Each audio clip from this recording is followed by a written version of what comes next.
எல்லோருமே காதிலே அந்த அணிகலன்களை அணிந்து கொள்ள வேண்டும். ஆனால் இன்றைக்கி நம்ம என்ன பண்ணுறோன்னு பார்த்தோம்னா, பெண்கள் மட்டும்தான் காதில் தோடு போட்டுக்கணுங்கிற மாதிரி ஒரு தவறான ஒரு கருத்தினை மனதிலே பதிய வைத்திருக்கிறோம்.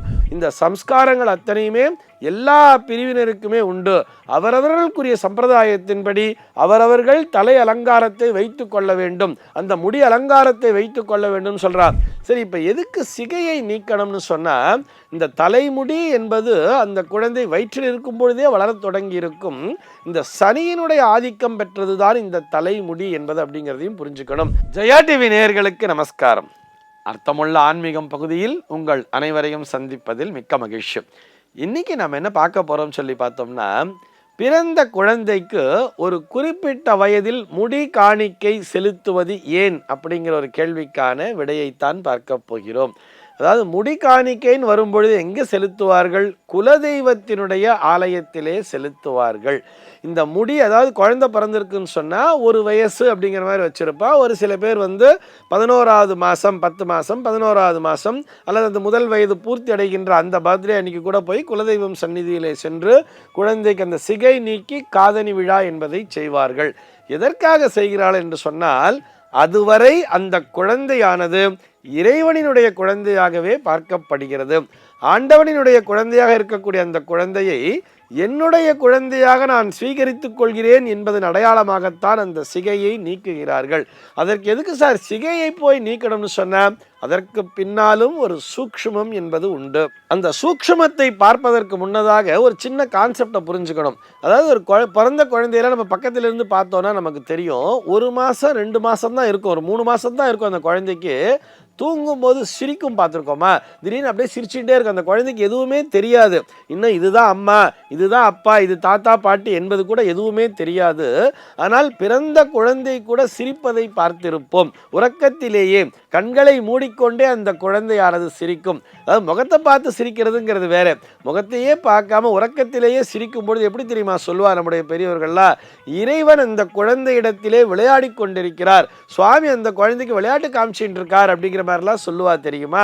ஆக இது நிஜம் என்பதற்காக சொல்கிறேன். அதனால தான் 1 வயது வரைக்குமே அந்த குழந்தைக்கு ஜாதகம்ங்கிறத எழுதக்கூடாது அப்படின்னு சொல்லியிருப்பா.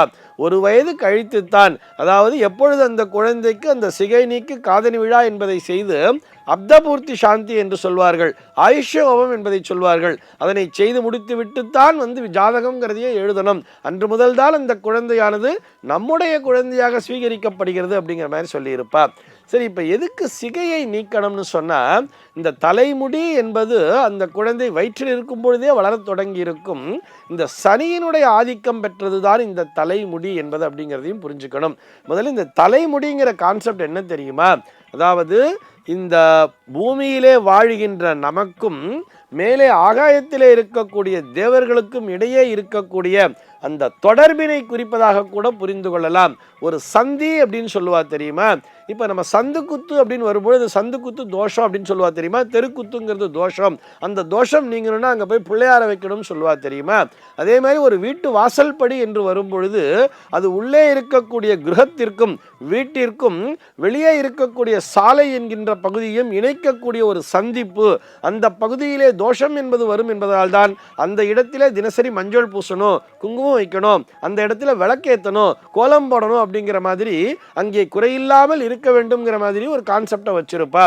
இப்படித்தான் இந்த பூமியிலே வாழ்கின்ற மனிதனுடைய அந்த ஏரியல் போல இந்த தலைப்பகுதியானது செயல்படுகிறது.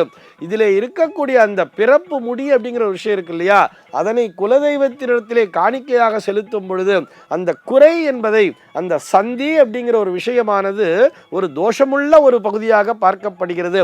அந்த தோஷங்கள் அனைத்தும் நீங்க வேண்டும். குலதெய்வத்தினுடைய சந்நிதியிலே வைத்து அந்த சிகையை நீக்கி இந்த குழந்தையானது எந்த விதமான தோஷமும் இன்றி எப்பொழுதும் நல்ல பாசிட்டிவான வைப்ரேஷன்ஸ், அதாவது இந்த ஆகாயத்திலே இருக்கக்கூடிய அந்த தெய்வீக சக்திகளை தன்னுடைய தலைப்பகுதியிலே வாங்கிக் கொள்ள வேண்டும் என்பதற்காகத்தான் அந்த நேரத்திலே அந்த ஏற்கனவே பிறப்பிலே கருவிலே இருந்த அந்த சிகையினை நீக்குகிறார்கள். அதன் மூலமாக இந்த குழந்தையினுடைய உடம்பானது எப்பொழுதும் ஆரோக்கியம் பெற வேண்டும். ஆரோக்கியத்தோடு மட்டும் இல்லாமல் இந்த குழந்தைக்கு எப்பொழுதுமே நல்ல அறிவு என்பது பெருக வேண்டும். ஆகாயத்திலே இருக்கக்கூடிய நல்ல சக்திகளை இந்த குழந்தையானது ஈர்த்து கொள்ள வேண்டும். இந்த ஏரியல் ஏரியல் அப்படின்னு சொன்னோம் இல்லையா, இந்த முடியை தலைமுடியைத்தான் ஏரியல் அப்படின்னு சொல்றோம். அந்த ஏரியலின் மூலமாக அவை நல்ல ஒரு பாசிட்டிவான எனர்ஜியை மட்டுமே ஈர்த்து கொள்ள வேண்டும் என்கின்ற அந்த பிரார்த்தனையைத்தான் அங்கே குலதெய்வத்தினுடைய சன்னதியிலே வைக்கிறார்கள். சௌளம் அப்படின்னு சொல்லிட்டு ஒரு சம்ஸ்காரமே உண்டு தெரியுமா? சௌளம்னு சொன்னா அந்த குடுமி வைத்தல் அப்படின்னு சொல்லுவா. குடுமின்னு சொன்னா இது ஏதோ ஒரு குறிப்பிட்ட பிரிவினருக்கானது, அந்தரருக்கானது அப்படிங்கிற மாதிரி தப்பா நினைக்க கூடாது. இந்த சம்ஸ்காரங்கள் அத்தனையுமே எல்லா பிரிவினருக்குமே உண்டு.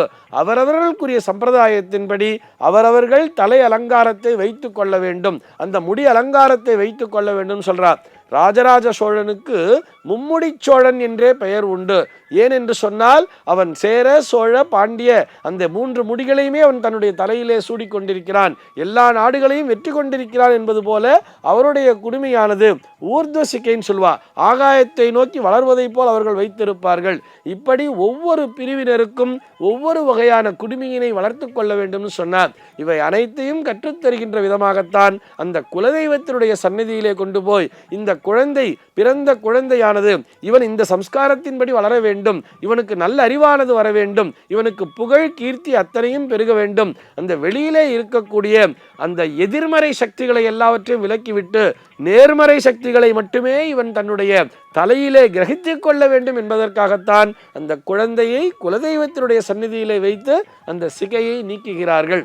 தங்களுடைய குல சம்பிரதாயத்தின்படி இந்த குழந்தையானது தங்களுடைய குல தர்மத்தின்படி வாழ வேண்டும், அந்த தர்மநெறி மாறாமல் வாழ வேண்டும் என்ற சங்கல்பத்தினையும் வைத்துக்கொண்டு குழந்தையினுடைய உடம்பிலே பின்னம் பண்ண வேண்டும் என்பதற்காகத்தான் இந்த காது அணி அப்படிங்கிறத பண்றா. காது குத்தி காதணி விழா அப்படிங்கிறத பண்றா இல்லையா?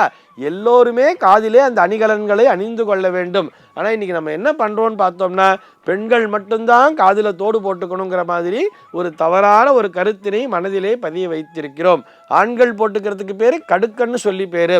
இந்த கடுக்கனையும் கூட ஒரு குறிப்பிட்ட பிரிவினர் மட்டும்தான் போட்டுக்கணுங்கிறது இல்லை, எல்லோருக்குமே கடுக்கன் என்பதும் உண்டு. அதனால்தான் ஆண் பெண் பேதமின்றி எல்லோருக்குமே அந்த காதணி விழா அப்படிங்கிறத நடத்துகிறார்கள். நம்முடைய ஆன்மீக ரீதியாக நம்முடைய பெரியவர்கள் வைத்திருக்கிற சம்பிரதாயங்கள் அனைத்துமே அர்த்தமுள்ளவைதான். இதனை புரிந்து கொண்டாலே போதும். இது போன்ற சந்தேகங்கள் உங்கள் மனதிலே தோன்றலாம். உங்கள் மனதிலே தோன்றக்கூடிய சந்தேகங்களை கீழே உள்ள வாட்ஸ்அப் எண்ணிற்கு அனுப்புங்கள்.